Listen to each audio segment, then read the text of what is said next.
hello guys. So ayan, sasagutin ko na yung mga tanong nyo kung ang device ba ni Audie is device ba talaga or pwede lang siya sa iPad. So, eto yung gamit namin guys, iPad Gen 11. Bumili kami ng iPad. Bali, niregalo na lang namin nung Christmas sa kanya. So, color pink. Diba? Maganda siya, color pink. But anyways, malalagyan pa to siya guys ng cover. Kasi kailangan nila ng tempered glass at saka yung may specific cover pa sila. Kasi alam naman natin ng mga batang may autism, tinatapon lang yung iPad kasi kung saan-saan. So, anyways guys, bumili kami ng iPad, tapos bibilhin mo din yung app. So, yung app is called, this app is called Proloco to Go. Proloco to Go yung app.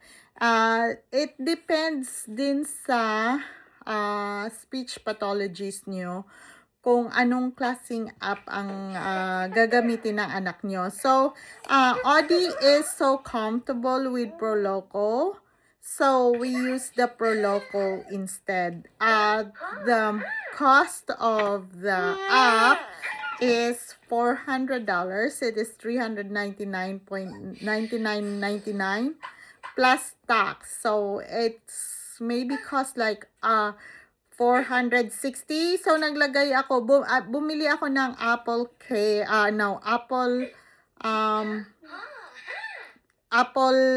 yung yung gift card kasi gumamit kami ng different Apple ID for her, just for her. So we made a unique Apple ID and I bought Apple card na lang instead of credit card namin.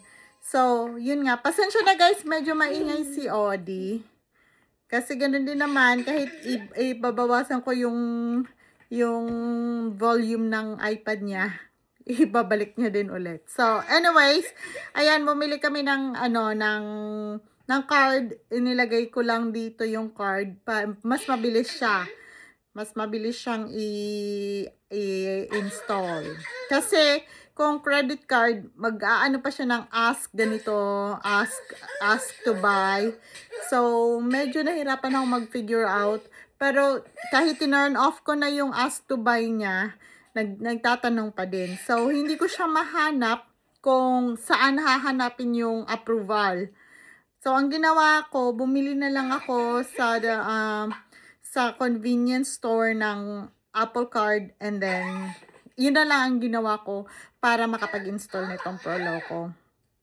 Anyway, sabi nilang ng therapist guys, at hindi ko pa siya nasa-submit, pero tiningnan ko na yung insurance namin. Sabi ng therapist, makakover daw ito ng insurance. Maybe makakover din insurance. So, may insurance ako. May insurance din si Habi. Magkaiba yung insurance namin. So, hopefully, makakover ng dalawa sa amin. So, like, kung 50% sa akin or 60% sa kanya, makakover na 40% sa akin. Kasi, tatanungin din doon sa insurance kung nag-claim ka din ba sa kabilang insurance. So, yun. So, hopefully makakover siya, guys. Pero sabi ng speech pathologist ni Audie, makakover daw siya ng insurance. Anyways, eto na yung app, guys. This is the app. Maganda siya yung app niya. Medyo yung homepage is madami pa siyang buttons, pero gagawin ng speech pathologist, pupunta siya dito ng Friday at gagawin niyang i-sort out namin kung yung mga favorites lang muna. So, ititrain niya pa ako kung anong gagawin ko dito. But then, we started. I think I did a good thing. We started with making her own Apple ID. Yes. What do you want in there? Ayan. Marunong na siyang maghanap ng dito. Say. What do you want to say? Say. Oh, yes. Say. So, ayan guys. Marunong na siyang magpindot-pindot dito. So, it needs, wait lang ha. It needs 5 session para malaman namin kung saan niya gusto. Aling app ang gusto niya. Anyways, hindi na siya inabot ng 5 session guys. Only, wait lang ha. 3 session lang siya. Yun, nakuha niya na. Nakuha niya na kung anong app ang gusto niya.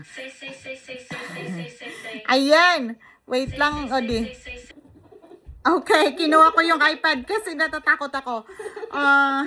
Anyways, this one guys, meron din silang specific na tempered glass tsaka tempered glass tsaka yung case for her, for them, the mga autism kids.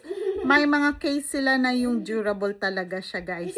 So hindi pa dumating yung case namin kasi nga gawa ng holidays. So hindi pa dumating. Wait, give me it for a minute. So hindi pa dumating yung case niya.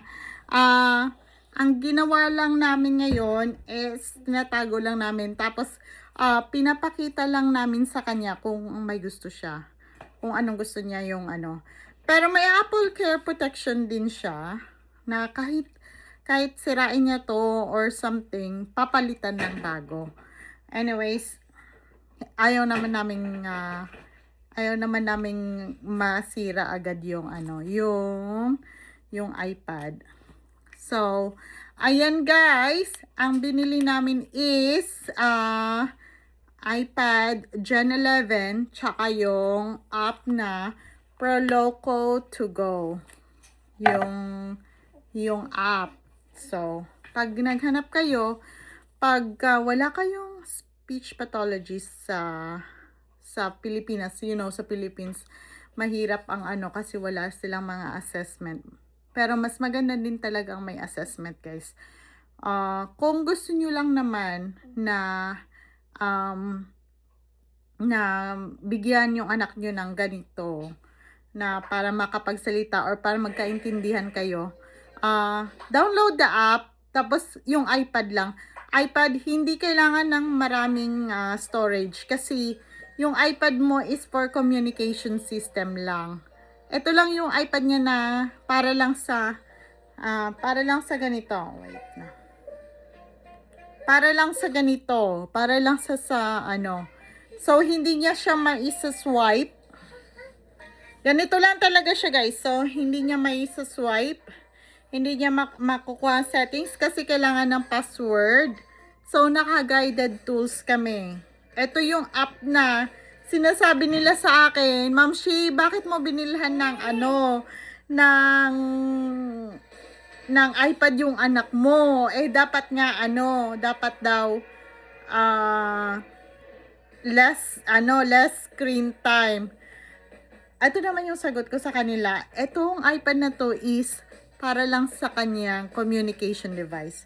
So, hindi to pang games, guys. Hindi siya pang games. Ito lang talaga yung laman ng iPad niya. Ito lang. So, naka-guided tools tayo. Hindi natin siya i-allowed download ng mga games dito sa iPad na to. Ang gagamitin nyo lang is, ito lang talaga. Para alam niya kung saan niya hahanapin yung iPad na yun, kung alin yung iPad na yun, kapag may request siya. Yun yung mga, dapat sa may mga autism. Yan guys, ito lang talaga yun guys. And then, yung family sharing naman, naka-family sharing siya sa akin. So, this app can be on my phone too. Example, nakalimutan niya yung iPad niya. So, pwede ko siya ipakita yung phone ko sa kanya para masabi niya sa akin kung alin or ano ang gusto niya. Ang gusto niyang sabihin. Kasi mahirap nakikita ko yung mga struggles ng mga mama sa Pilipinas na hindi syempre tayo yung anak natin na may autism, hindi tayo nakakaintindi 'Di ba? So, hindi natin alam kung alam na may sakit ba siya, masakit ba ulo niya, masakit ba ang paa niya, o ano. So, at least dito, malalaman natin kung ah, ano yung gusto niya, alin ang may sakit sa kanya, or saan niya gustong pumunta, 'di ba? Ayan guys. So, ito lang yung ah, ano ko sa autism app na ito. Ito ay maganda. Maganda siyang app. So, minsan may mga folders siya. May mga folders like actions. Sa susunod, i-ano ko sa inyo. Kasi, meron din akong ano nito eh. Bali, ano ba yan? Tuturuan din nila ako kung paano gagamitin. But anyways, marami din namang YouTube tutorials na mga ganito. So, maganda din pala siya kasi in every word, in everything, may mga, ayan, may mga selection. Tapos, meron din siyang search button. Ito yung search na, guys. Ayan. Pagka may favorite yung anak nyo, ilagay nyo lang sa home. Pero, I think i-clean up muna nila dito sa amin. I-clean up muna nila para hindi mahirapan si Odi maghanap. So, pagka meron ng dagdag na lang kami. So, ito, ini-leave at ease ko lang siya muna ng ganito na pagka-set up ko. Well, actually, na-set up ko na siya lahat. Yung guided tools, si Habi na lang naglagay. So, nilagyan na namin ng guided tools. Nilagyan na namin ng password. I think, we're good na. Ang problema na lang namin is, anong gusto ng speech pathologist. Maybe mag-start muna siya ng 1 to mga 3 to 4 words. Pero, okay naman si Odi sa,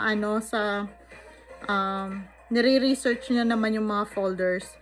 So, I think she will be fine with this. As long as, inantay lang namin next week, dadating na yung case, tsaka yung yung case kasi niya may strap na din, para dala-dala, bit-bit niya na sa school. Maganda siya, guys.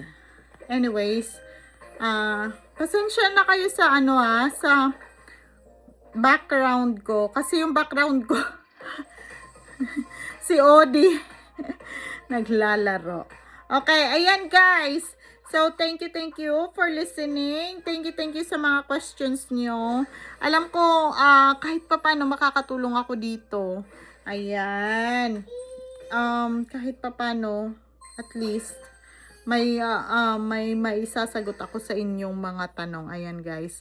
So, thank you so much for watching. At i-upload ko to sa YouTube guys kasi masyadong mahaba. Okay, see ya. Bye.